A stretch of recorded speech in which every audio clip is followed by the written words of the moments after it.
Hi, everyone, and welcome to the 2027 Bluestem nominee presentation. During this presentation, we'll share a little bit about how the process works, how the titles are nominated to the committees that choose the books and then run the program. So we're excited to share with you some updates and some announcements. But before we get started, we'd like to introduce ourselves.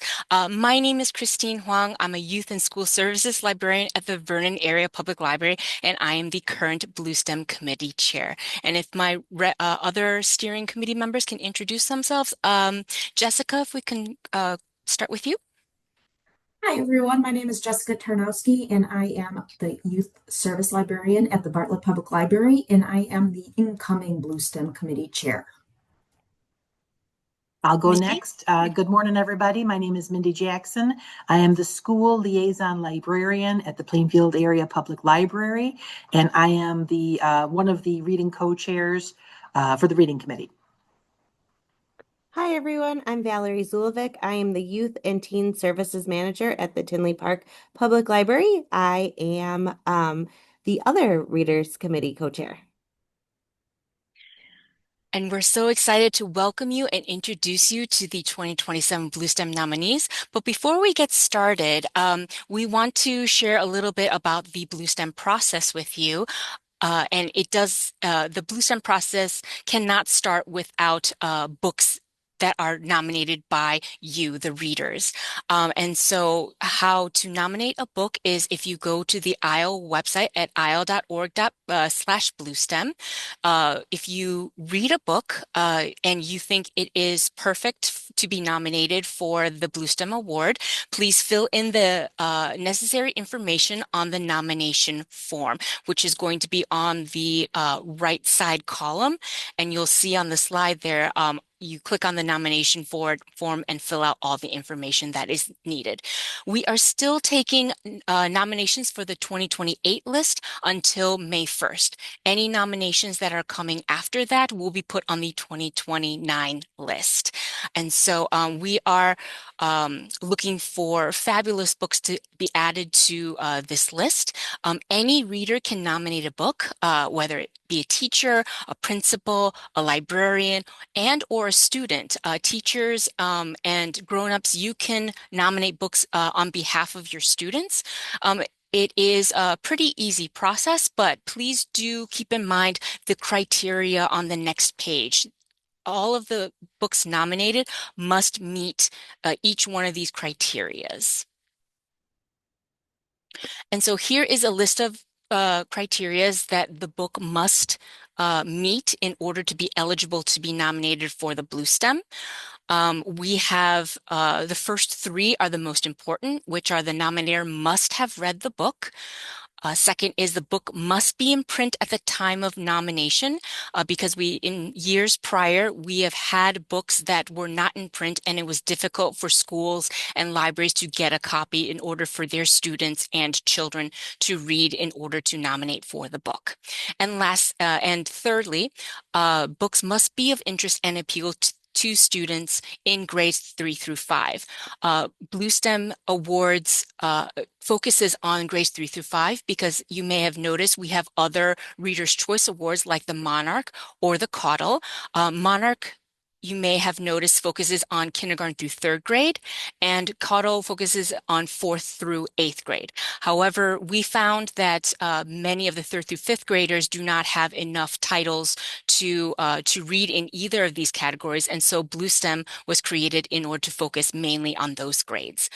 Please make sure that all the criteria has been fulfilled, and also consider as you are reading these books, it helps if the book has a draw that would make it stand out from other books. So if you find a special spark or a special interest, such as a hilarious twist or a funny read, educational components, STEM activity ideas, we would like those books to be nominated. And so to share that particular book with all of our teachers and students and to really garner a love of reading in the students. And so if you have any questions about the nomination criteria, please put them in the chat. So without further ado, we will introduce the nominees for the 2027 Bluestem Award.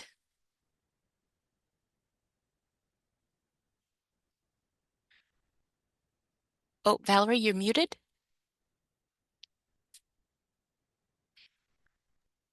All right, sorry about that. First up is An American Story. It's a moving story about a classroom learning a tough part of America's past.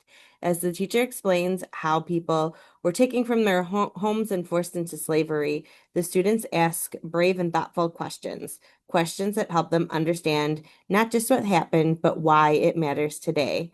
Through powerful words and artwork, the story shows strength, hope, and the importance of remembering the people who came before us. Next up, we have Avril Offline. Avril is sure that she can't survive without her phone until a school project challenges her to unplug from the online world.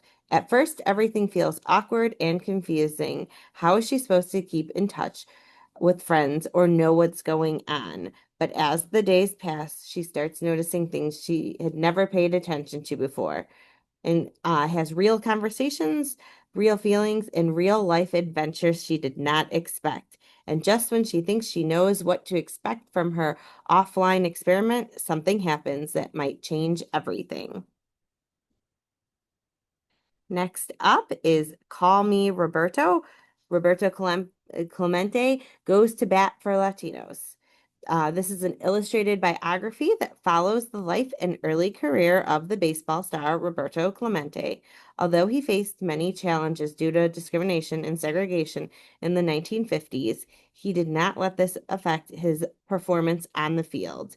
Readers witness his persistence as he never gave up on his heritage by continuing to speak Spanish and insist on being recognized not as Bob, but by his name, Roberto.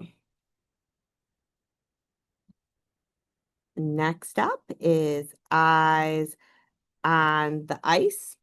In this book, Lucas loves nothing more than playing hockey with his brother, even though life in their town is full of rules and watchful eyes. They practice on a rough outdoor rink, dreaming of the day they can play on real ice. When they finally get the chance to try out for a youth team, it feels like everything is starting to change. But just as their hopes rise, their father suddenly disappears, and strange men begin paying too much attention to the boys.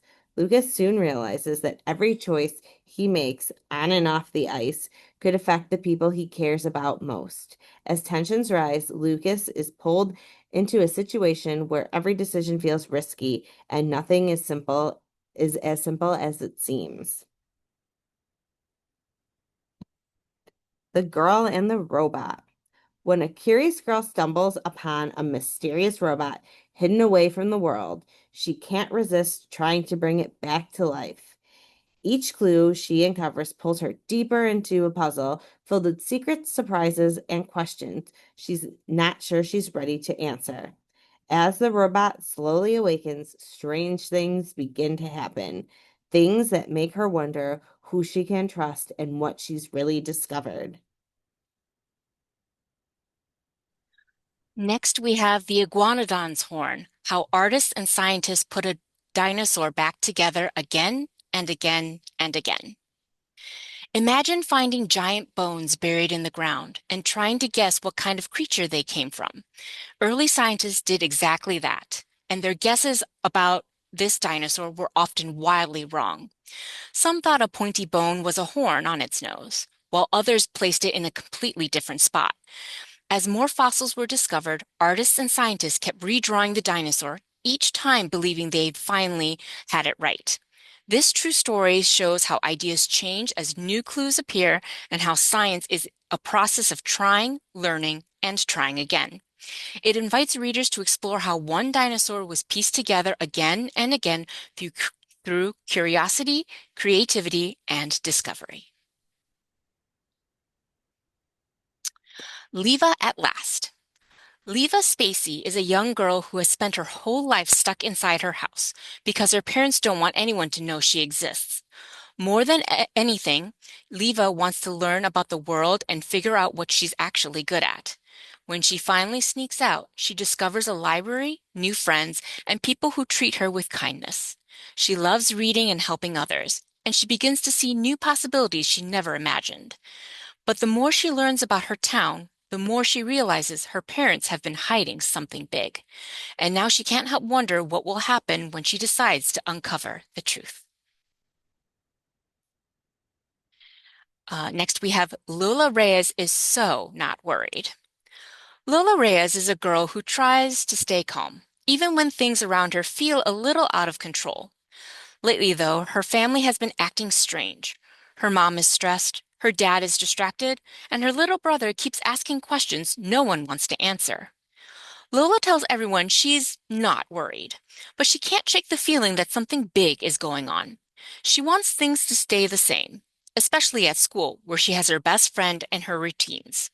But as the changes at home start to spill into her everyday life, Lola begins to wonder what her family isn't telling her, and she can't help thinking about what it might mean for all of them. Next, we have Lost and Found, based on a true story. May is the new kid at school, and not just a new kid, not just in a new class, but in a whole new country. Her family has moved from China to Canada, and suddenly everything from the language to the lunchroom feels confusing and loud. May wants to make friends and understand what everyone is saying, but English feels like a giant puzzle she can't quite solve. Then she discovers a creative way to learn words using the one thing she already loves, drawing. Little by little, pictures and phrases start to connect, and school doesn't feel quite so scary. But as her world begins to open up, May wonders just how far her art and her courage can take her. Magnolia Wu unfolds it all. Magnolia Wu spends her afternoons helping out at her parents' laundromat, where she knows every machine, every customer, and every lost sock that shows up. But when her best friend moves away, Magnolia suddenly feels like she's the only one in the whole city without someone to talk to. Then a mysterious note appears in a pocket of the laundry. And Magnolia decides she has to find out who it belongs to. With the help of a new classmate, she starts following clues all over the neighborhood. Each stop brings new faces, new stories, and a little more confidence than she has had before. And as the mystery grows, Magnolia can't help wondering what she'll discover, not just about the note, but about herself. Next up is Mixed Up. Mixed Up is a middle grade graphic novel about Stella, a game-loving fifth grader who thought this year would be her best yet. She's excited to be in class with her best friends and eagerly anticipates diving into the new Witchlands Guidebook, an online game. But as schoolwork piles up, Stella finds reading increasingly hard. So much so that she can't keep up with her classmates or fully enjoy the things she loves. Her struggle leads to frustration, embarrassment, and withdrawal from her friends. With the support of her family and teachers, Stella is eventually diagnosed with dyslexia, and she learns new strategies and tools to help her succeed and reconnect with her friends. The story celebrates friendship, neurodiversity, and the idea that differences don't separate us. Monkey King and the World of Myths, The Monster and the Maze. A reimagined take on the classic adventure of the Monkey King, this graphic novel follows Sun Wukong, a powerful and mischievous stone-born monkey who dreams of becoming a god. When an ancient evil begins transforming beings across the three realms into monsters, the gods offer Wukong a chance of godhood, if he can help stop it. His journey takes him to a mythical version of ancient Greece where he must navigate a dangerous labyrinth, care for a rogue three-headed dog, and face the fearsome Minotaur. Packed with action, humor, and a blend of Chinese and Greek mythology, this story highlights Wukong's courage, wit, and struggle to find his place in the world. Next up, My Antarctica, True Adventures in the Land of Mummified Seals, Space Robots, and so much more. My Antarctica is a true story about visiting one of the coldest, windiest, and most mysterious places on Earth, Antarctica. The author travels to Antarctica with scientists who study everything from ancient ice and unusual animals to robots exploring beneath the frozen ocean.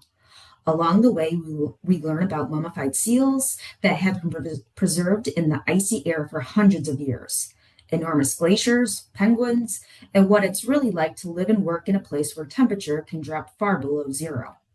This book mixes real science, adventure, and incredible photographs and illustrations to show how Antarctica is like a giant outdoor laboratory where researchers are helping us understand Earth's past, present, and future. Next up, Octopus Moon. Pearl has always been sensitive and imaginative, but as fifth grade begins, her world starts to feel darker and heavier than before. Things she once loved, skateboarding, laughing with her friends, spending time with her family, no longer bring the same joy. Told in lyrical verse, this story follows Pearl as she struggles to understand why she feels so different and learns that she is dealing with depression. With support from her parents, therapy, and small daily challenges she calls impossible things, Pearl slowly finds her way forward. This heartfelt novel explores mental health, resilience, and the quiet strength it takes to ask for help. Right back at you. Mason is having a tough time. His parents just separated, and he's dealing with a bully at school. So his therapist gives him a simple assignment: write a letter to anyone. He chooses Albert Einstein and slips the letter into his closet. The next day, he finds a reply from a girl named Talia who claims to be writing from 1987. As the two begin exchanging letters through what feels like time cross connection, they discover they both face challenges. Mason with his family and classmates, and Talia with friends who betray her and kids her tease her for being Jewish. Through their unexpected friendship, they help each other confront bullies, prejudice, and the messy part of growing up, learning that support and understanding can come from the most surprising places. All right, the next book is Sparkle. Sparkle is a sixth grade student at a performing arts school. She sings, she dances, she acts. She's quite talented. Her mom modeled in her younger days and now manages the rising social media accounts for her two daughters, encouraging their performances.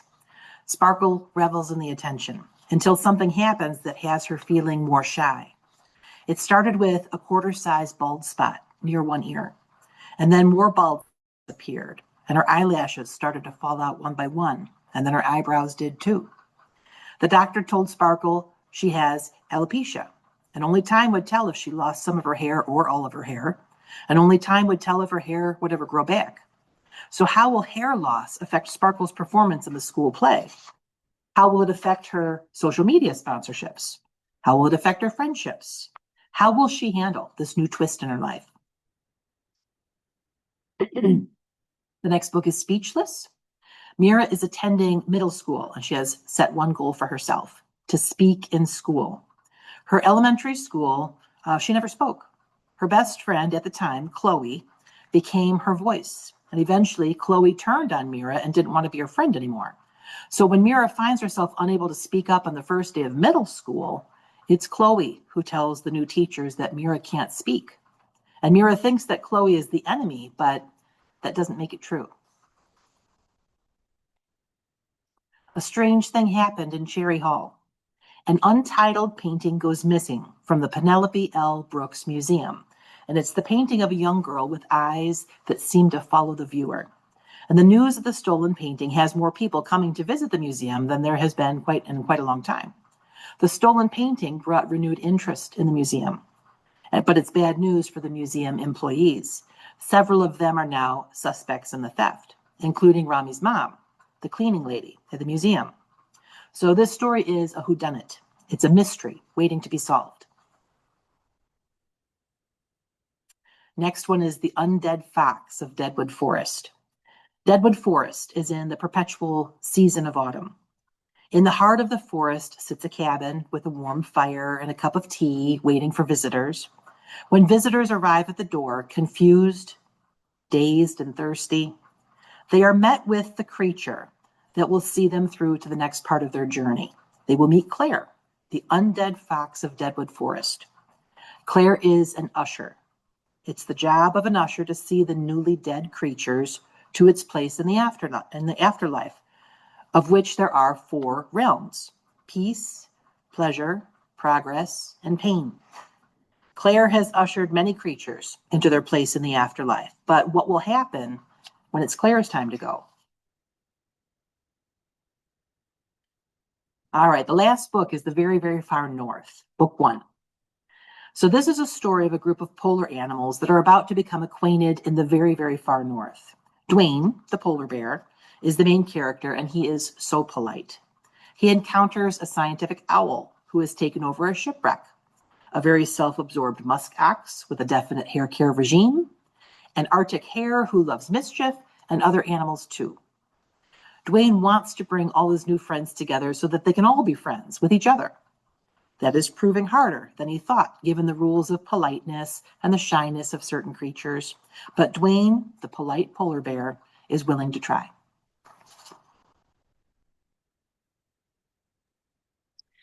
All right, so was the 20 nominees for the 2027 Bluestem Awards. I hope you enjoyed all of those books and also the summaries that went along with them. So the next thing I would like to introduce to you is the YouTube author chats. Some of you may know about this, some of you may not. We are bringing this back by popular demand. However, this year we're changing our structure a little bit. The author chats will no longer be live on Zoom. Instead of the students seeing the authors in real time and asking their questions, we're asking the students to submit their questions with the help of a teacher or a grown-up ahead of time through a Google form. And one of our publicity volunteers will be interviewing the author and asking the questions on the student's behalf. The author chats will be recorded on Zoom for about 15 to 20 minutes and then uploaded to YouTube so that everyone, libraries, teachers, principals, and schools will have access to them and can show them in a time that is more advantageous to them. And so they can show them at any time, and then also the students can hear the author's answers to their questions. We're trying this new structure because there were concerns about privacy for students, and there were also scheduling conflicts for the live recordings between the schools and the authors. And so we are hoping that the restructuring of the author chats will provide teachers, students, schools, and libraries all over Illinois an equal, safe, and wonderful opportunity to connect and learn more about their favorite authors and books. So if you would like to submit questions for any of the authors or illustrators that will be doing the author chat with us, there is a calendar towards the bottom of the IL main page. You just find the author chat date and click on the link to the Google form. We do not have all of the uh, authors and illustrators dates set yet, but that will be ready by, I believe, by by August. And so just keep an eye out for all of those wonderful opportunities for your students to be asking those questions. And we look forward to seeing all those wonderful questions that are made by students. If you want to watch any of our previous author chats, you can go to YouTube and type in at AISLED 3412 in the YouTube search bar, and then click on the IL logo, and it will give you a list of all of our previous authors. You can see on the screen there some of the authors from previous Bluestem lists have graciously allowed us to post their author chats on our website. So if there is an author that you have missed but would like for your students to hear answers to students' questions, you are welcome to look on our page and click on any one of those videos.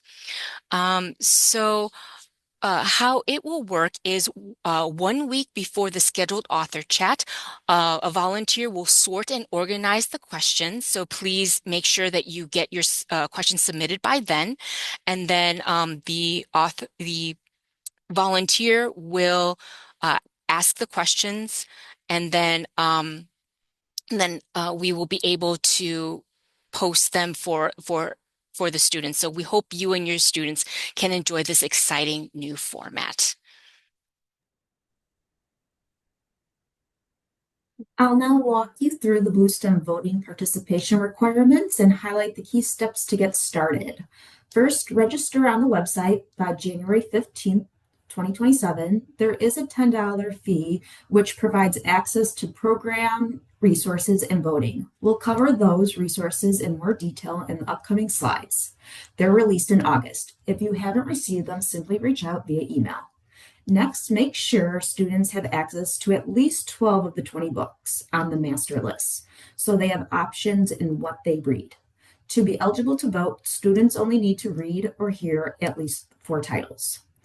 Lastly, once voting opens on February 15th, tally the votes for each title in your school and report your results by March 15th.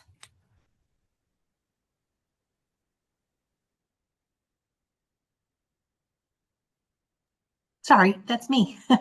Bluestem program in schools and public libraries. So within the schools, within the elementary schools, there's different ways to promote the Bluestems. A popular way is to do a book talk. This is a nice way also to partner with your public librarians, because sometimes somebody from the public library can provide this service to the different schools in their district. That usually is accompanied by a slideshow showing the jacket of the book, a little bit of a glimpse into that book. A hook to get kids interested in reading. Let's see, borrowing copies of the books from the public library or the interlibrary loan. It has been my experience that schools might be able to afford to buy like 1, maybe 2 copies of different nominees, but the public libraries typically are able to provide more. So again, it's nice to have that link or that bridge between the students, knowing that they can come borrow these books at their school library, or give them a reason to go visit the public library and get it from there. And sometimes the public library will have the book in different formats as well, such as like an audio book or perhaps a playaway, something like that. Let's see, for the nonfiction books, it's oftentimes true on the list that the nonfiction books tend to be shorter, more of like the length of a picture book. So that's a nice opportunity for the school librarian maybe to do a read aloud as the students are joined or join the school librarian for a while each week. Book clubs are another way to do this. And this is nice too, to get kids more, having more of a literary thing that they can do with classmates, as they approach the age where they're going to start doing sports and other things. It gives another outlet that kids can be social together. Author visits, as was just mentioned, those author visits that are provided through ILA and through the Bluestem Committee. Battle of the Books is a big one.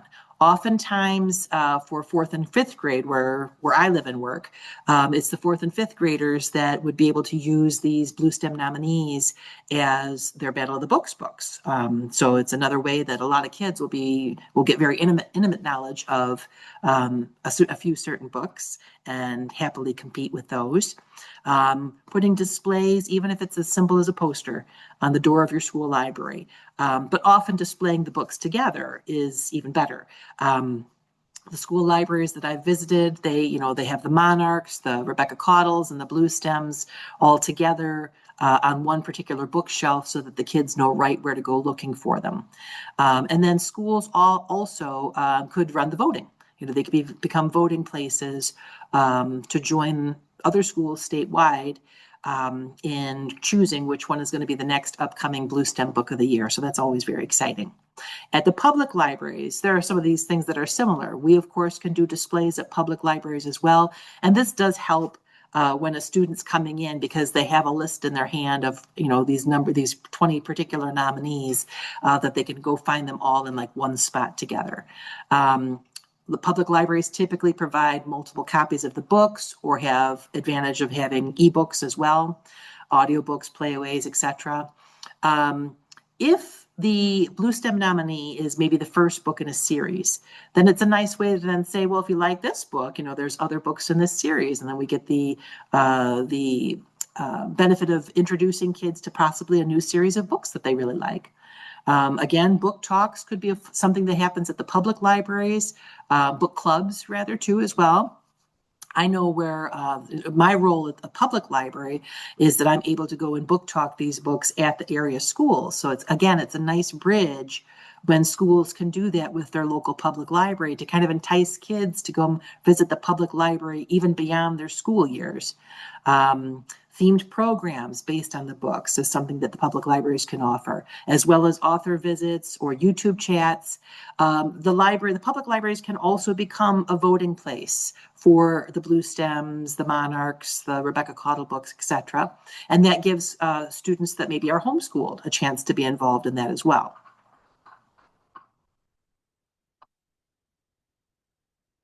Okay, so these are some examples of different things that can be seen in either a school library or public library. So where you look at that top picture on the left-hand side where it has the caudles, the monarchs, the Bluestems all together in one display, that's a pretty nice way to do it. It makes it easier for the students to find what they're looking for, especially when their time visiting school libraries is often pretty brief.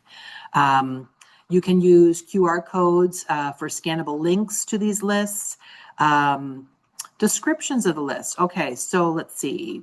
Parents and students know which is which. Okay, so yes, so for parents who might be new to this game, knowing that they're looking for a Bluestem book, that's going to be geared towards students in 3rd through 5th grade versus a Monarch book, which is geared towards students in kindergarten through 3rd grade. So it kind of gives the parents a little helping hand as well.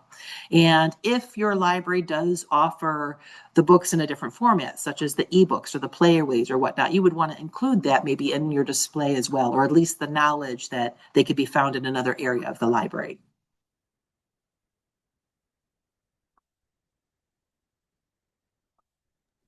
All right.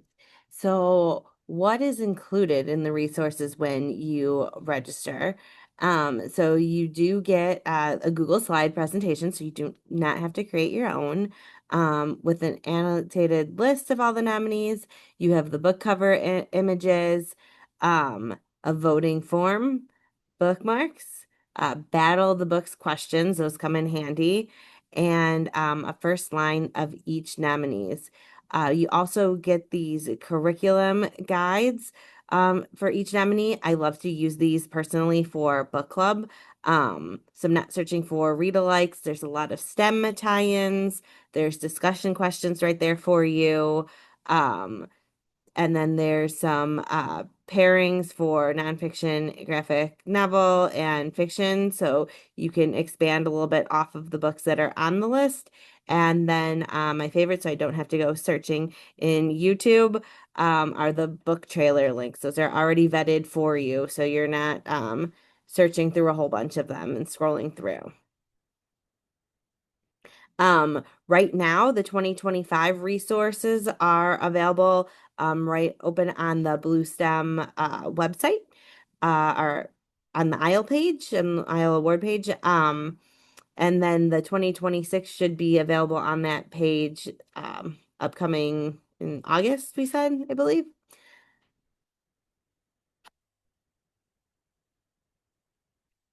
And then this is an example of what the format of what this would look like on a resource page. So this is for one of the past books, the Ben Yokoyama and the Cookie of Doom. So you can see the variety of activities. There's the paper fortune cookie, origami cookies, um, ideas to eat fortune cookies. You could have some different things with photocopying and having speech bubbles for the dialogue, just like in the book. You can make a list of the things you would do if you only had one day left to live, just like Ben did in the book. There are often math activities, science activities included in these resources, and a lot of hands-on things like making plastic cup pyramids, using rubber band slings, and then snack suggestions as well. Here's another one, a nonfiction example of everything awesome about sharks. So again, there's a lot of the hands-on, more crafty kind of things like making an origami shark. Um, some places that you could find further information about sharks and sea facts. Games are included, ideas for games. Again, I love when food's involved, so decorated gummy shark cupcakes or blue jello. Um, some other further suggestions like reading folk tales about sharks, some trivia, and also some more nonfiction facts like a shark life cycle chart and a map of where you can find these sharks as well. All right. So we went through the process of the blue stem and from nominations all the way to voting and what you get for the resources. But maybe you're thinking, well, I want to be a little bit more a part of deciding what books go on the list or discussing the book list before it comes out with a coworker or colleague. Well, guess what? You can join a committee. We have 4 committees in the Blue Stem Committee. We have a nominations committee, which takes all the books that are nominated, as I have mentioned earlier in the presentation. When the nominated books come in, the nominations committee is the one that reads them and then evaluates each book to determine if they go on a list of 100. Then our next committee is the reading committee, and this is the main committee that makes the list of 20 every year. And so that reading committee takes the list of 100 and then they boil it down to a list of 50 and then they boil it down again to a list of 20. And then new this year is we are expanding our publicity committee because we understand how important it is to promote these books and to get kids excited about reading and expanding their love of reading and their world. And so we need volunteers to join this committee to post flyers or create social media posts in order to put it on our platforms. And so we are expanding our publicity committee. And then lastly, and not least, is our resources committee. These are the people, volunteers that we would not be able to provide the resources that we do without this committee. They're the ones that go read these books and then try and find connections that may bring the books to life and spark curiosity in the students. They are the ones that find the book trailers, the information about the authors, read-alikes, curriculum guides, as well as lesson plans, I should say, and also STEM and STEAM activities. And so the Nominations, Reading, and Publicity Committee is 3 years, but the Resources Committee is only a 1-year term, and they're only from March until May. So if you are interested in joining any one of these committees, please go to the IL website and on the Bluestem page. Over on the right, under forms, there is a volunteer form.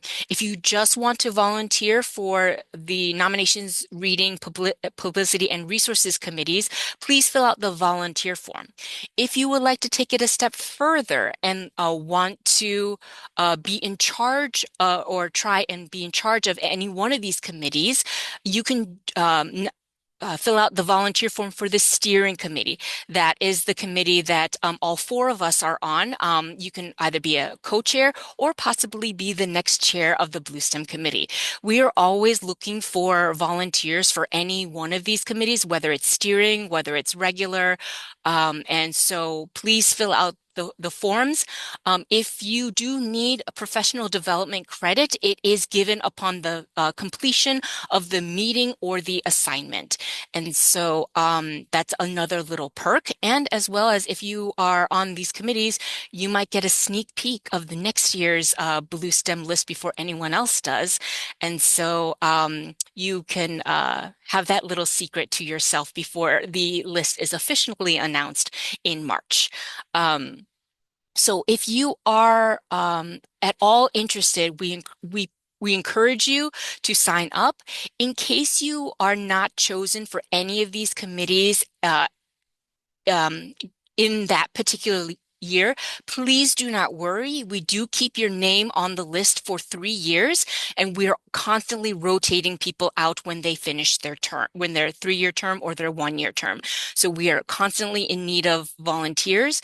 If by chance 3 years have elapsed and you still have not been chosen, we recommend that you fill out the form again, and so that we know that you are still interested. We do know your time and your effort and your interest is important, and just with the many things that are happening, and so we do ask for your patience, but we will contact you once openings have been confirmed, and also please put down an email address that you frequent.